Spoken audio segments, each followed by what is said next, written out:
leaders, stakeholders, traditional rulers, religious leaders, supporters, gentlemen of the press, good people of Kwara State. I want to welcome you all and thank you for honoring this invitation. Thank you all for being here today. Not only as a politician or the Kwara State gubernatorial candidate in PDP, but as an indigene Kwara State, stakeholder in its future, and a citizen who is deeply concerned about the direction of politics, the welfare of our people in Kwara State. Recent political developments have generated considerable discussion in our party and across the state.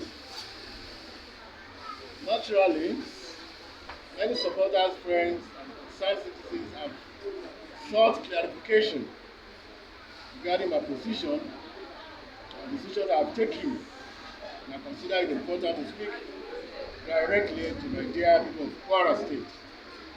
At this critical moment in our political history, I believe the conversation must extend beyond personality, beyond political calculations and the opposition camp, which we are, but rather in alignment with widespread and authentic political agreement. We must begin to focus on the larger issues confronting our state and the future that we desire, which is to live a better life. For me, politics has never been about positions alone. It has always been about service, development, about inclusion, and the creation of opportunities for ordinary people in Kwara State.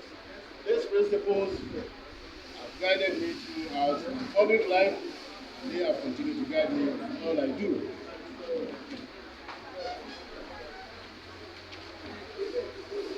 Rebuilding trust, rewarding loyalty, stakeholders, and uniting generations of experienced and new leaders. One of the most important reasons I have decided on choosing to step forward at this moment in time is my conviction that our political family requires healing, reconciliation, and renewal. For decades, countless loyal stakeholders dedicated their lives to building and sustaining the political structures that have shaped the history of our state. Those individuals invested their time, resources, influence, and energy and goodwill in advancing the collective interest of our political movement. They remain steadfast through victories and defeats, through periods of popularity and periods of adversity. Unfortunately, over the years, many of these loyal party members, old and young, have gradually become disconnected from active participation in the affairs of the party. Some were unfairly labeled, some were misunderstood, some were sidelined, others simply became victims of political circumstances beyond their own control. The consequences have been the gradual loss of institutional memory, political experience, and grassroots relationships that took decades to build. I believe this trend must be corrected. As a progressive unifier, I believe in a successful political movement cannot afford to discard its most experienced members while simultaneously expecting sustainable growth. Neither can it afford to ignore the aspirations of its younger generation. My vision is not one of replacement, but one of integration. I do not subscribe to the notion that experience must give way entirely to young people. Neither do I believe that young people should be denied opportunities because of lack of experience. The future belongs to the best among those sets of groups who are willing to give their all to provide a better life for everyone. The experienced generation brings wisdom, maturity, strategic, reliable thinking, institutional memory, and lessons accumulated over a period of time. The younger generation brings energy, brings innovation, creativity, brings technology, and fresh perspectives of fast growth and development. The challenge before us is not choosing one over the other. The challenge is creating a bridge through which both generations can work together in the interest of Kwara. I therefore extend a sincere invitation to all loyal stakeholders, former political office holders, grassroots mobilizers, community leaders, party principals, and progressives who have felt discouraged or displaced over the years. This is a movement of inclusion, It's a movement for reconciliation. It's a movement for renewal and progressive growth. Together we can build a stronger political structure and a stronger power. The importance of upholding due process, fairness, legitimacy, and democratic values. Throughout my political journey, I have always believed that institutions must remain stronger than individuals, and that processes must remain superior to personalities. Political parties derive their strength from legitimacy. They derive credibility from fairness.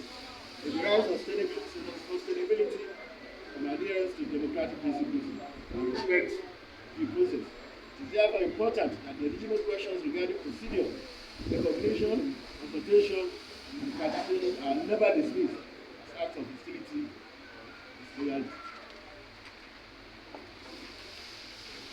On the contrary, such questions strengthen institutions when addressed constructively. My participation in the current political process should therefore not be interpreted as rebellion or hostility to anyone.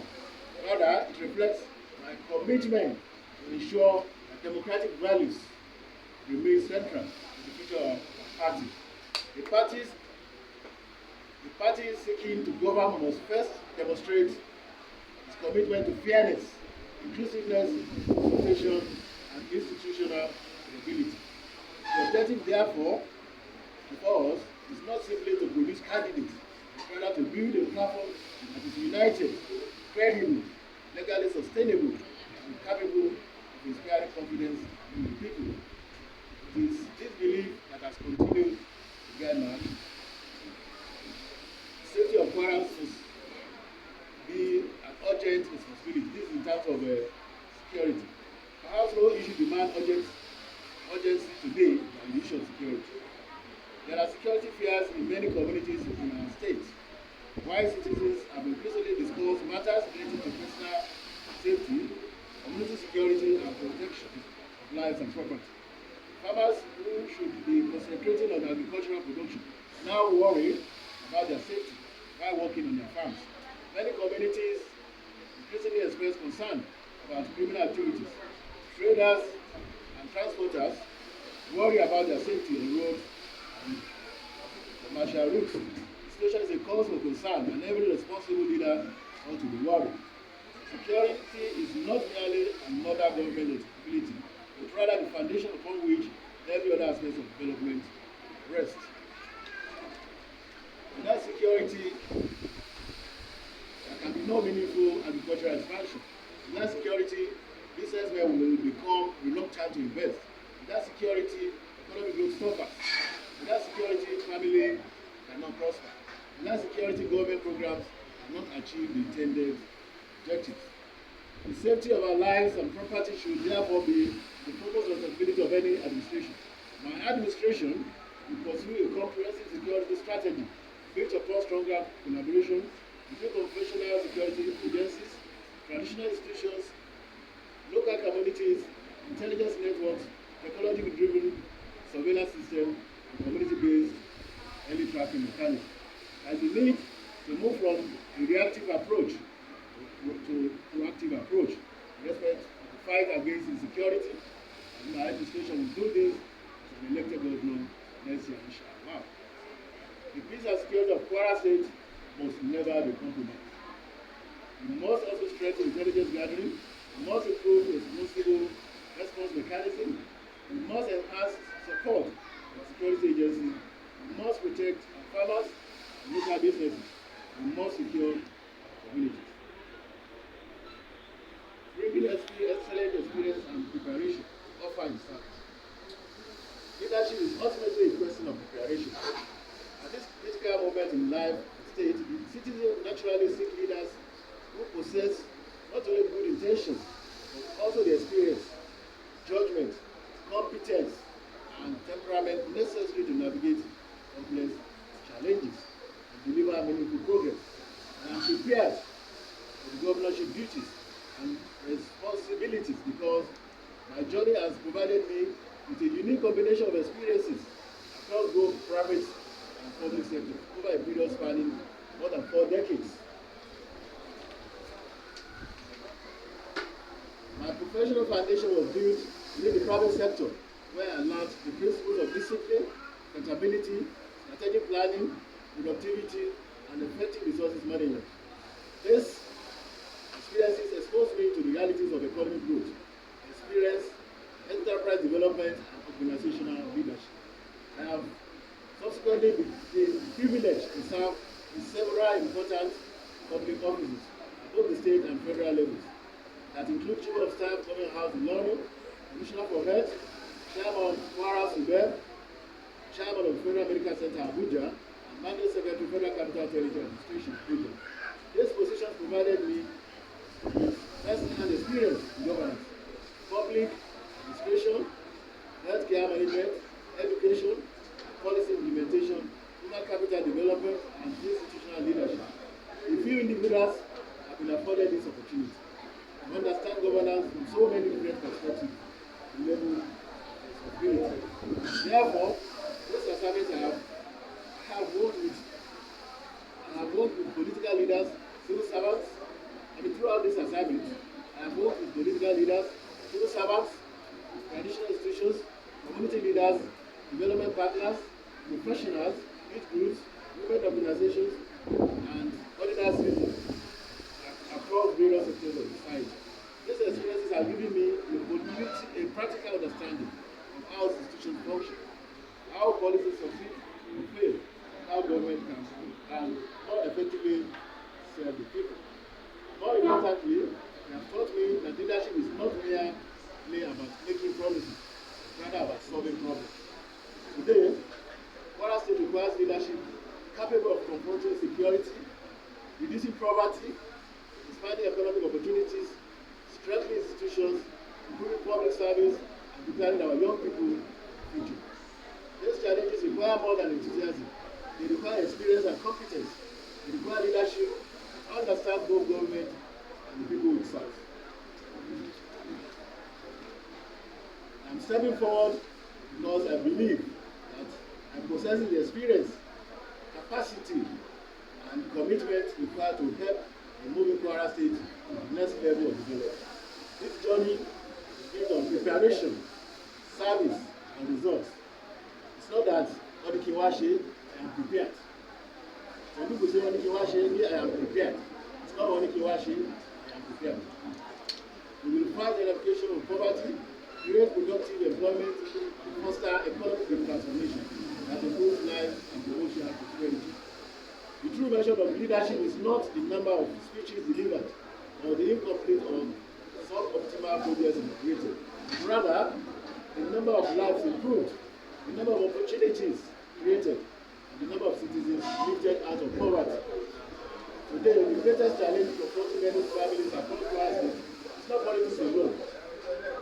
It is poverty, it's unemployment, it's hunger, it is the daily struggle of hardworking men and women to provide food, to provide health care, to provide education, mobility, and dignity for their families. It is not right to speak meaningfully about development while a significant number of our people remain trapped in economic hardship. It is unfair to boast about progress while many young people remain unemployed, while families struggle to meet basic needs, and while many communities continue to experience limited economic opportunities. For these reasons, the central objective of my administration will be the aggressive reduction of poverty and the creation of a more comprehensive, prosperous, and productive Kwara State. Our vision is simple but ambitious: to build a Kwara State where prosperity is not limited to a few people or a few communities, but shared across all segments of our society.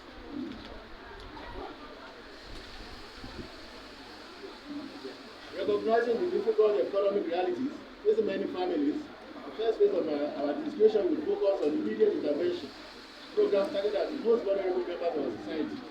We shall ensure unpaid wages are met and establish structured welfare and food support programs aimed at assisting widows, the elderly, people living with disabilities, low-income households, and the less privileged. We will also provide immediate welfare subsidies, including transportation such as electric buses. No responsible government should watch its citizens to go hungry while possessing the capacity to provide relief and support. While such interventions are not permanent solutions, They will provide immediate assistance while broader economic reforms take place. However, provision of welfare alone cannot solve poverty. The long-term solution is productivity. The long-term solution is poverty. Poverty is economic empowerment and development. The long-term solution to poverty is creating opportunities for citizens to earn sustainable income and improve their quality of life. Consequently, our second phase of intervention focus heavily on agriculture, infrastructure, enterprise, development, industrial growth, technology, and wealth creation. Kwara State possesses some of the most fertile agricultural land in Nigeria, yet much of this potential remains unutilized. Agriculture must become a major source of prosperity and increase in the quality of life of our people. Our administration will embark upon a comprehensive agricultural transformation program designed to increase productivity, improve food security, create jobs, and generate wealth. Government support for farmers is significantly expanding to improve access to financing, training, mechanism integration system, new seedling, fertilizer storage facilities, essential services, and market access initiatives. Young people will be encouraged to view agriculture not only as a last resort, but as a modern and profitable enterprise, capable of generating wealth and creating employment opportunities. Beyond agriculture, we shall place significant emphasis on youth empowerment and entrepreneurship. Abundance of young people possess talent, possess intelligence, creativity, and ambition, but lack access to opportunity and support systems. Our administration will establish programs that are focused on skill acquisition, vocational training, entrepreneurship development, digital innovation, technology incubation, business support services, and access to credit. We shall create pathways that enable young people to become job creators rather than job seekers. Women will equally occupy a central position within our development agenda. Across Kwara State, women play critical roles in commerce, agriculture, economic development, education, and community leadership. Yet, many continue to face barriers to economic advances. We shall implement targeted programs designed to strengthen women-owned enterprises, support cooperative societies, expand access to finance, and increase economic participation among women across states. In addition, we shall promote education and literacy programs for all ages, also aimed at empowering women and older citizens who may not have had opportunity to acquire formal education once they are earlier stage of life. No society can achieve its full potential when a significant portion of its population is excluded from educational and economic opportunities. Special attention will also be devoted to our elderly citizens, those who have spent decades contribution to the society, growth and development of society, deserve dignity, deserve support and care. We shall develop social protection programs and welfare initiatives aimed at improving the quality of life of senior citizens. We shall equally encourage support structures for homes with elderly and orphanages while strengthening existing welfare mechanisms. It is clear that our vision extends beyond poverty reduction. It is wider. Our vision is economic transformation and prosperity. In the end, we intend to position Kwara State as one of Nigeria's leading centers in the sectors of agriculture, manufacturing, innovation, technology, and preventive enterprise. We shall pursue policies that encourage investment, stimulate industrial development, promote local production, and strengthen small, medium, and large-scale enterprises. We shall also create an environment where businesses can thrive, where industries can grow, and where innovation can flourish. Kwara must cease to be merely a civil state. Kwara must become a productive state. Kwara must become a state where productivity drives growth, where